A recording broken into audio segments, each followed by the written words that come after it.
Het is nou dik 5 dagen geleden, het ongeluk op de A32. Hoekstra had er in al die tijd net west.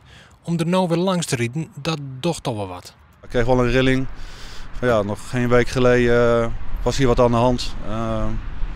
Wat niet zo goed afgelopen is. Dus ja, dat deed zeker wel wat met me.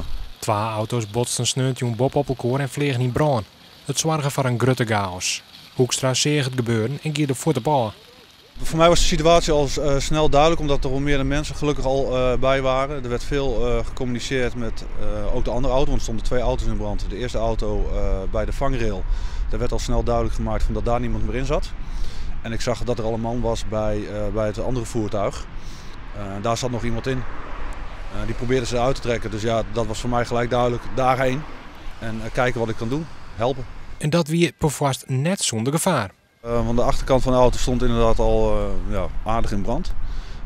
Dus dat was wel iets van, we moeten snel handelen. Het slachtoffer moet eruit, maar ook voor de mensen die aan het helpen waren. En mezelf. Het moet snel gebeuren, want anders wordt het misschien wel erger, dan krijg je meer slachtoffers. Maar gevaar voor eigen lippen wist er het een 79-jarige slachtoffer uit de auto te heljen. De man verstoor letter op het plak van het ongeluk. Hoewel het Hoekstra's militair een soort maaimak had, is dit toch zoers. Kijk, op uitzending weet je dat er wat kan gebeuren en dan ben je daar constant mee bezig. En hier niet. Ik had de kinderen net in Heerenveen bij oma gebracht en ik reed naar huis om met de avondeten bezig te gaan. En dan zit je in één keer in zo'n situatie. En ja, dan is het wel gewoon knop om, maar ja, je verwacht het niet.